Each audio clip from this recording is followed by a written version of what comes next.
देखो बाबू, जितना हलवा इंडिया वाले समझ के बैठे हैं कि इंडिया वर्सेस न्यूजीलैंड मैच होने वाला है, उतना आसान है नहीं इंडिया वर्सेस न्यूजीलैंड।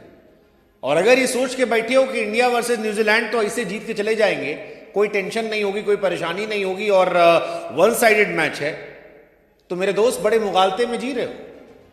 हाँ, इतिहास से लेकर वर्तमान ये कहता है कि क्रिकेट में ओवर कॉन्फिडेंस अच्छा नहीं होता और इंडिया का तो इतिहास भी अच्छा नहीं है। न्यूजीलैंड के सामने आईसीसी के फाइनल में इंडिया और न्यूजीलैंड 2 बार भिड़े और आपको जानकर दुख होगा कि दोनों बार इंडिया की हार हुई। पहली बार स्टीफन फ्लेमिंग के जमाने में इंडिया की हार हुई थी, इंडिया चैंपियंस ट्रॉफी हारी थी, और दूसरी बार केन विलियमसन के जमाने में इंडिया की हार हुई थी।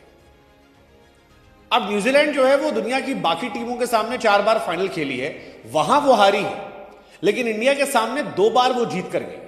और जिस तरह से न्यूजीलैंड ने साउथ अफ्रीका को पटका है, जिस तरह से रचिन रविंद्र, केन विलियमसन या फिलिप्स का बल्ला चला है, वो भाई साहब परेशान करने वाला है। इंडिया को एक्चुअली में इंडियन से ही खतरा है, क्योंकि रचिन रविंद्र किसी भी दिन आपका दिन खराब कर सकता है।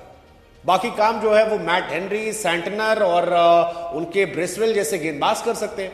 तो अगर आप इस मुगालते में जी रहे हैं कि इंडिया आसानी से जीत जाएगी, तो बड़ा नुकसानदायक हो सकता है। हाँ, ये सच है कि इंडिया को एडवांटेज है, लेकिन बड़ी बात है कि सब जानते हैं, सबको पता है कि इंडिया किस टेम्पो पे खेल रही है।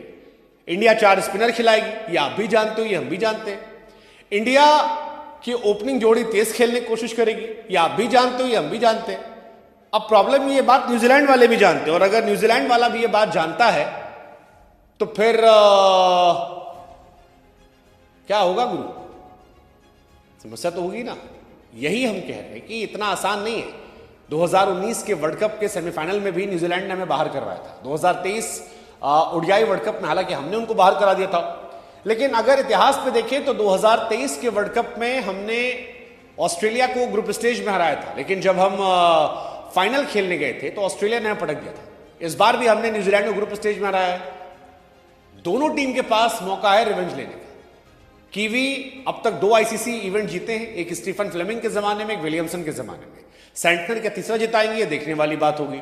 या रोहित शर्मा की किस्मत अच्छी होगी कि रोहित शर्मा अपने करियर में दूसरा आईसीसी टूर्नामेंट जीत जाएंगे। वैसे अगर रोहित जीत जाते हैं तो रोहित की बल्ले बल्ले, क्योंकि डब्ल्यूटीसी फाइनल खेला, 2023 वर्ल्ड कप खेला, 2023 के बाद 24 का फाइनल जीता और 25 में चैंपियंस ट्रॉफी जीत सकते हैं।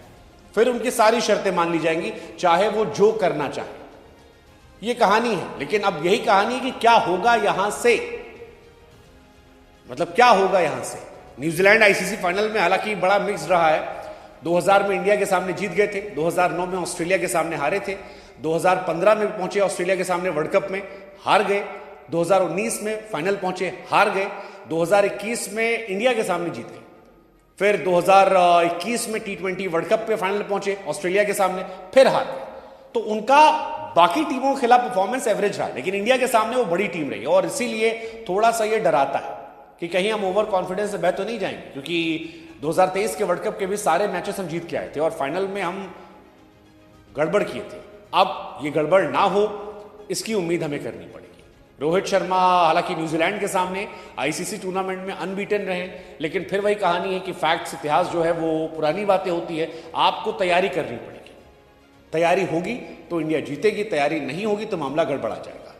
इंडिया को कुछ जगह पर काम करना पड़ेगा। शुभमन गिल, रोहित शर्मा को रन बनाने पड़ेंगे, क्योंकि इनके बल्ले से रन नहीं निकल रहे हैं और आप बहुत डिपेंडेंट हो विराट कोहली, श्रेयस अय्यर पर। इतना डिपेंडेंसी अच्छी बात नहीं है। कुलदीप यादव को विकेट निकालना पड़ेगा। कुलदीप के विकेट नहीं निकल रहे हैं, स्पेशली नॉकआउट्स में उनका स्टार्ट बहुत अच्छा नहीं रहा है, तो ये एक परेशान कर सकता आने वाले टाइम। लेट्स जस्ट होप कि इंडिया हल्के में ना ले, बढ़िया से खेले और मैच जीते। Let's just hope.